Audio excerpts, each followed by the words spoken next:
This video is brought to you by Patreon. By signing up on the Phat Pack Magic Patreon, you get early access to all content, as well as grab bags of valuable cards and amazing mats exclusive to patrons. You can help keep coverage for Paper Magic alive by showing your support on the Phat Pack Magic Patreon today. Hello guys, and welcome back to Phat Pack Magic. We're here at Darkside Games, where we're filming their FNM Pioneer event. Now, it's round 1, and we've got Farrah who's playing Green Stompy, and she's playing against Caleb Lux, whose deck list simply says Dimir Midrange. And from the looks of it, it looks kind of like a mono black aggro deck splashing some blue for control options. And he's going to start off with a Thoughtseize. And man, that is not what you want to see on turn 1 from the black deck. And it's kind of like getting kicked in the nuts. It may not be happening to you, but you feel it all the same. And he's going to be taking Farrah's Elvish Mystic, which is going to nuke her turn 1 play, leaving her with a Lovestruck Beast, a Questing Beast, and a Ronus in hand. So let's see how she's going to play out her turn 1. And, well, I mean, she's on the draw, so she might draw another elf, which would be great. So, looks like she's drawn a Galta, and she's going to play out a Lovestruck Beast who sends him on an adventure. Making a 1/1 human, that's fine. I mean, it's not like, you know, that turn 1 Elvish Mystic, but it's an okay play. Caleb, on the other hand, looks like he's going to play out a land, and he's got a Glint-Sieve Siphoner. That's going to make some energy for him, and he'll be able to start getting a little bit of a draw engine going. But that's kind of what you want to do with these kind of control-y, mid-rangey decks. You basically want to run your opponent out of options and start drawing more cards than they do, basically. And Farrah seems she's drawn another land, and while they're white border forests, they at least have matching land art. So she passes the turn back to Caleb. Caleb swings in, gets an energy off the Glint-Sieve, and he's going to deal 2 damage to Farrah and bring her down to 18. He's going to take 2 damage for himself, playing out a Watery Grave, and his follow-up is a Thief of Sanity. And one thing you might have noticed is that a lot of Caleb's deck is foil. It looks really pretty in foil, I have to say. I mean, his Watery Grave isn't foil, but, you know, we can't be too picky, can we? So Farrah starts off her turn, and I think she's deciding on whether or not she wants to drop that Ronus, or if she wants to get in there with the Lovestruck Beast, and that's going to be her play.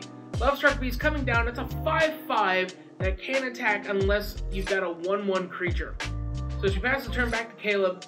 Caleb loses a life to draw a card off the Glint-Sieve, and while Farrah can block, we haven't seen any of Caleb's removal yet. But that looks like it's about to change. As, Yep, a Murderous Rider is going to come down, chew up that Lovestruck Beast. Caleb takes 2 damage in the exchange, but he's going to be able to start crashing in there for 4 damage, unhindered, and bringing Farrah down to 14, gaining an energy, and more importantly, he's going to be able to rip one of the top 3 cards from Farrah's library, and it looks like 2 Lovestruck Beasts and a Yorvo. And that's going to be the selection. The Lovestruck Beast going to the bin. Yorvo, Lord of Garenbrig, is going to be a 4/4 for 3 mana. Not going to be doing a lot for Caleb, except, you know, just being a 4/4 for 3. And he goes for a Duress. And Duress isn't going to find much. Then again, Farrah is Green Stompy. So hitting a non-creature card is going to be really difficult, but he might just be digging for information. Looks like she's got a Steel Leaf Champion, a Galta, Questing Beast, and Ronus in hand. And one of those is going to start coming down. Farrah draws for turn. And the advantage is clearly in Lux here, but that Questing Beast can point out some really big issues. It comes down, and it's going to be able to swing in. She goes in for 5. This is going to bring Lux down to 8. And next turn, he's going to have to play out that Yorvo, or at least something with power 2 or, well, greater than 2 to be able to block that Questing Beast, because he's down a lot of damage to himself. so he needs to get a little bit of defense going. So Caleb crashes in for 4, brings Farrah down to 10, gaining another energy, and again chewing through the top 3 cards of Farrah's deck. And look at that, another Yorvo. 2/4 is going to the bin, and I mean, what else can he play? I mean, he can play out that, I mean, he kind of needs to play out the Yorvo to get some defense going. And that looks like the play. The first Yorvo coming out with 4 +1/+1 counters and acting as a decent barrier against that questing beast. So Farrah draws for turn, and here's another Llanowar Elves. A little bit late though, would have been great a few turns ago. But, I mean, it's still fine. She can play out Ronus and the Llanowar, or she can play out the Steel Leaf and the Llanowar. But the first one she's going to play is Llanowar. Let's see. I mean, Ronus is pretty good. Problem is, well, I mean, now it can attack. But is she going to hold back the questing beast to make sure that happens next turn as well? Although she does have the Steel Leaf champion, so she can play that out. And I mean, Caleb knows about it. So is he just playing the super long game and holding up removal for that Steel Leaf in hopes of being able to get through? And Farrah, she doesn't know that Caleb has 2 Yorvos underneath there. So she's swinging in, Yorvo blocks, they trade, and unfortunately, it's Caleb just 2-for-1ing Farrah, taking a card off of her own library and using it to kill her own creatures. And it looks like she's going to be passing the turn back, and Caleb, at end of turn, is going to fatal push that elf. He doesn't want her having any acceleration, it seems. He uses an energy to draw a card at the cost of 1 life, which is a very fair trade in this kind of deck. And looks like he's crashing in, dealing 4 damage to Farrah. And this is going to gain an energy for him, bring her down to 6, and take the top 3 cards off of her library. And it looks like he's found a Ghalta off the top for her. And man, oh man. I mean, well, he's got a couple of cards. I mean, he could pump. He could get a pump spell, but I think Ghalta is just better here.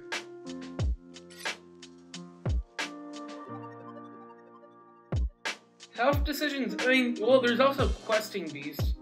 He can play that out for, like, you know, shock damage, and that's going to be his choice. And not a bad choice at all, because Questing Beast has haste, and if she tries to go in for the Alpha Strike and miss, then Caleb's going to be able to crack back for super lethal. And here's Yorvo, just to kind of put up a bit of defense for him, in case she's got some hasty tricks of her own. Another land drop.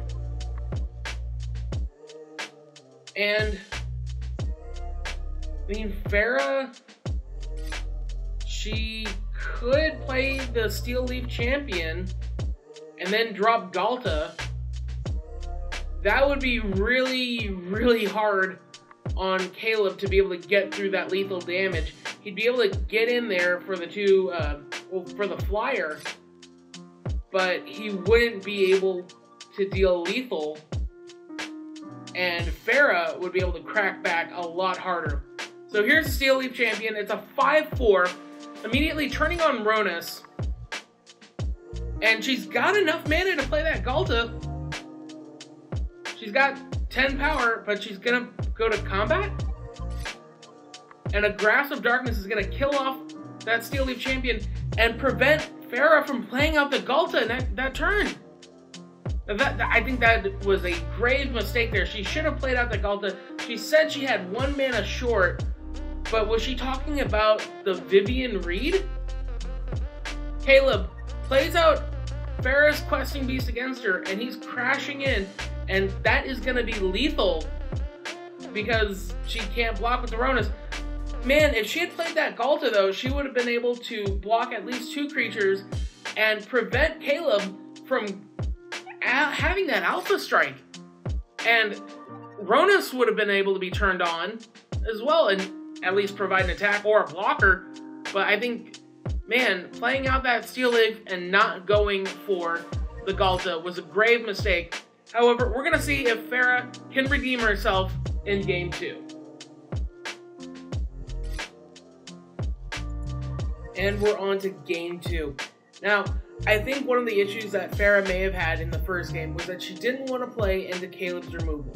She wanted to play more of a chess controlling game, and normally she does play a blue-white control build. But that's just not how Green Stompy is supposed to work. You can't bet on your opponent's removal. You basically have to play it out like aggro and say, deal with it or die. And sometimes they just deal with it, and sometimes they just die. But you can't really try and hold back and play clever trixies with this green kind of deck. You can't hold back your Ghalta because they might have the Murderous Rider for it. The thing you need to have is Ronus, and I think Ronus is one of the key components to that deck, being able to turn every card you have into a veritable threat as a mana sink. Now both players are going to be taking a bit of a mulligan, and Farrah is deciding on what card she wants to pitch back. And she's really taking her time with it. She's gotta have at least a couple of dorks and a threat. So she decides on what she's pitching back. She's gonna keep the Ronus, which is good. Ronus is just a really strong card in this kind of deck. It's indestructible. That means that the black deck is gonna have a hard time dealing with it. But here's an Elvish Mystic on turn 1, and Caleb does not have the turn 1 Thoughtseize. Instead, just playing a Watery Grave tapped and passing the turn back to Farrah. Farrah's got the 3 mana, and here comes Ronus on turn 2. Ronus, the Indomitable, and as a 5/5 creature, he can't attack unless there's a creature with power 4 or greater on the battlefield, but he's going to be able to pump up stuff with that mana sink he has. Caleb, playing an Aether Hub and then playing out a Glint Sieve Siphoner, is going to give him 2 energy and allow him to draw a card next turn. Now Farrah's got a little bit of decision making to do. She has the Lovestruck Beast in hand, and I guess she's trying to decide whether or not she wants to hold something back to block, or if she wants to play out the Lovestruck Beast and maybe get in there with the Elvish Mystic and try and force a trade from the Glint Sieve. But I don't think he's going to make that trade, and I think the 1 damage is going to be mitigated just by having another dude on the field. Because she can do the Lovestruck Beast and the Adventure. She can do it both this turn. She's got 4 mana available. Really taking her time, really in the tank here. And that's good. I mean, you don't want to rush her plays, but it seems like there's only 1 play that she can make at this point in time. And here we go. She's tapping a forest, sending the Lovestruck Beast on an adventure, and making a 1/1 human token. And now she's going to cast the Lovestruck Beast. This is going to turn Ronus on and make it so he can start getting in there and jamming some damage. So here comes Ronus crashing in for 5, bringing Caleb down to 15 because he's not going to chump block that Glint Sieve. He needs the damage from it, and he needs the life, the card draw. And he immediately loses 1 life, drawing a card. It's a Thoughtseize, and there's another land, which might be a critical 3rd land drop that he needs. Here's 3 mana coming in, and it's gonna be a Murderous Rider killing off that Lovestruck Beast, turning off Ronus, and Caleb taking 2 life in that exchange. But he's gonna start crashing in there with the Glint Sieve, bringing Farrah down to 18. Farrah makes a draw for turn, and it's another land, not what she really needs at this point in time. She needs something to turn on that Ronus. She's got another Elvish Mystic in hand as well. And here she is in the tank, trying to decide on whether or not she wants to try and leave something back to double block that Glint Sieve. And chances are it's going to 2-for-1-er-ish. I mean, if she blocks with the Mystic and the Human, it's going to be kind of a 2-for-1. But she's going to start off with an Elvish Mystic, another one, and a bit more Ram. And it looks like she's got a Prey Upon in hand as her final card, as Caleb sits there looking pretty with his 6 cards in hand. She's tapping, and Craypon is going to take that Ronus and munch that Glintseeve and send it to the yard. No more card advantage for you, Caleb, as she crashes in for 2, bringing him down to 10. But now she is completely out of threats and playing off the top of her library. And it looks like Caleb is going to be playing out something very frustrating for Farrah. It is a Kalitas, Trader of Get. And that means that anytime one of her creatures dies, it gets exiled instead, and it's going to make dudes for Caleb. And it's got lifelink, just because, you know, why not? Why not have lifelink? And unfortunately, while Farrah has Nykthos, she doesn't have anything to really go with it. She's only got 3 creatures with green mana pips, and that's not really much of an advantage for the Nykthos. So she decides to pass the turn back, holding back blockers instead.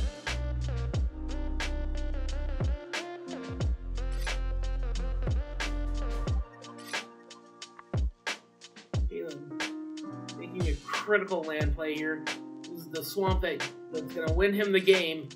That's going to be it. He crashes in 4-3. Farrah takes it, going down to 15, and Caleb gains 3 life, going up to 13. Tapping that very important swamp is going to be a Thoughtseize. However, it's going to reveal a land, and Caleb essentially just shocked himself to get some critical advantage or critical information. He's got a Murderous Rider in hand, so anything Farrah plays that might turn on the Ronus just isn't going to live long enough to see combat.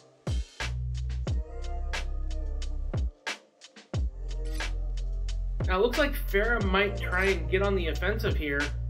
She's lining up her dudes. The problem is she's not going to have enough damage to really get through and make that lifelink a race she can win against. Because even with the Ronus pump, it's going to be a net of 2 damage every turn. And Farrah is going to run out of life before it can be a problem. But here she is, crashing in for 3. And Caleb looks like he might be doing a Murderous Rider here. He's got his lands tapped up, queued up. Here's 3. And that's a Murderous Rider on an Elvish Mystic. He's going to take 2 life from it and go down to 9. But that's going to make a 2/2 zombie that he can use to block a creature. Now she's going to use Ronus to pump up that human, and it's going to make a 3/1 with trample. So Mystic dies, Caleb goes down to 9. Kalitas trigger, it's going to make a zombie, it's going to block the human. Human dies, but Caleb is going to take 2 damage, 1 from trample and 1 from a Mystic, and go down to 7.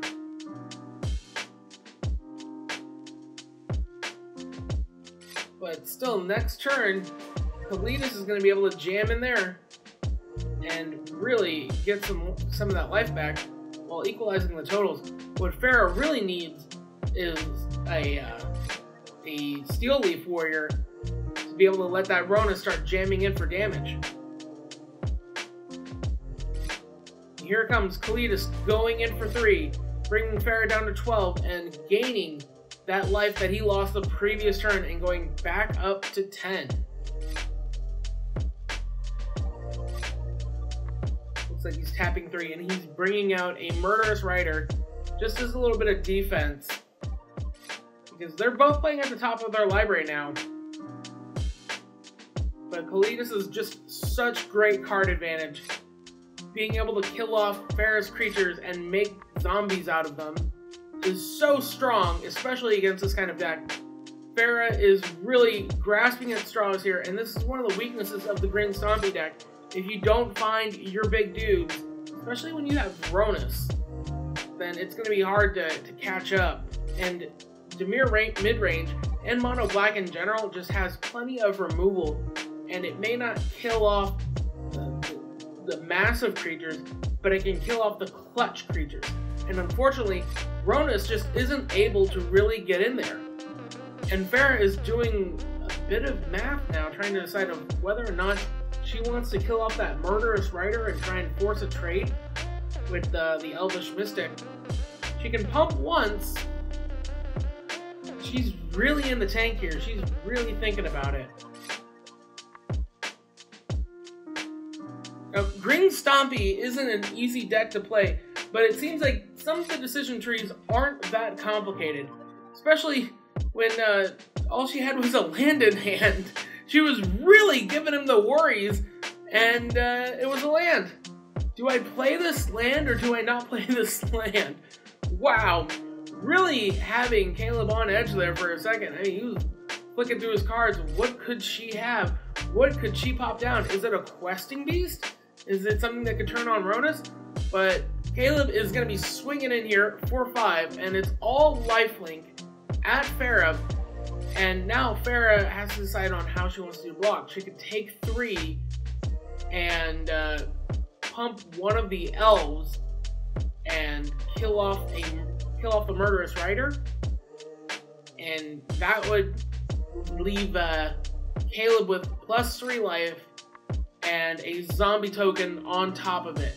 Now the other thing she could try and do is pump up the Mystic twice. Pump it once as before blocks, or just, you know, whenever. She can pump it once before blocks, assign blocks, and then tap it for itself to pump it a second time and make it a 5/1. And it looks like she's trying to decide on whether or not she feels confident enough to pull off this kind of trick, and whether or not Caleb is holding removal in hand. But the thing is that even if she did that play, Caleb could simply sacrifice the murderous rider and give Kalidas 2 +1/+1 counters, because the murderous rider is a zombie. She's kind of she's talking out her play with her opponent, and while this isn't illegal, it definitely need to make a play here soon, because you can start getting into slow play pretty quickly here. So she is making a move. It's Ronus pumping up the Elvish Mystic, making it a 3/1. And now she's going over it a bit more. Really talking it over here. She's gonna tap 2, but she can't tap the Llanowar elves.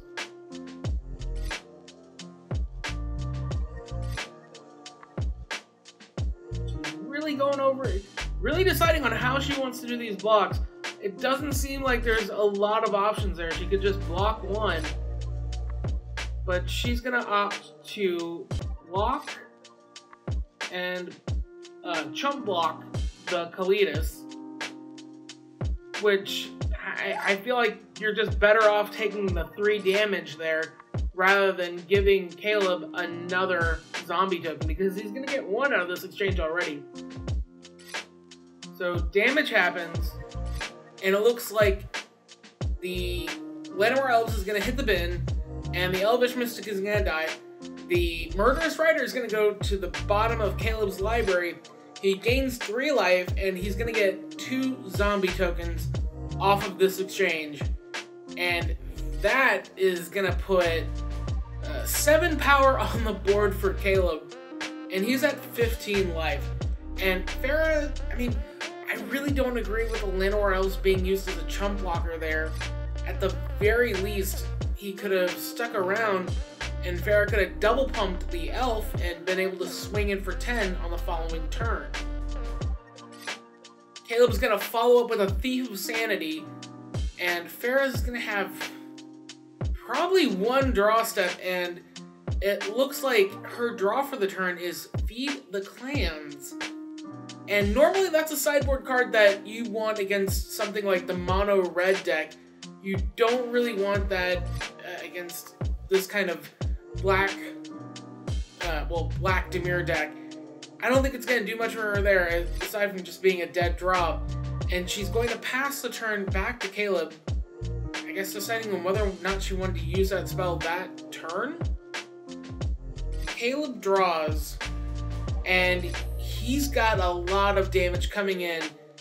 but it doesn't look like Farrah's got anything, so he's gonna swing in. I mean, worst case scenario, if Farrah can flash in a creature and block, the Kalitas can sacrifice some zombies. However, before damage, Farrah's gonna use the Feed the Call, and she's gonna gain 10 life. This is gonna put her up to 22, and then damage is gonna happen, and she's gonna take 3, 5, 7, 9 damage and go down to 13. But more importantly, that Thief of Sanity is gonna trigger, and there's Ghalta, Questing Beast, and a Forest. And that Ghalta is looking pretty spicy right there. He's already got 9 power on the board. So that's what he's going to take. He's going to pick up Ghalta and maybe cast it? No, he's going to cast the Murderous Rider first. Just really make sure that Farrah cannot come back. There's Murderous Rider into Ghalta, and my turn's done. So Farrah draws, and it is not something that can deal with Ghalta. She offers the handshake, and the match win is going to go to Caleb. And that is going to be it for us this time on Phat Pack Magic. Thank you guys so much for watching. This is just the first round, so we've got more coming. But make sure you hit that subscribe button, tap that notification bell to be alerted whenever I put out a new video, and hit that like button, not just for me, but for my players too. We also have access to exclusive behind-the-scenes footage on Instagram, so if you like that kind of stuff, check us out there. And if you like this content and you want to support us, please consider showing your support by subscribing to us on Patreon. We've got awesome grab bags full of cards, we've got a tier that you can get unstable, basic lands signed by me, and if you like the mats that we feature on this show, you can get them exclusively on our Patreon tiers. As always, thank you guys for watching, and may all your packs be fat.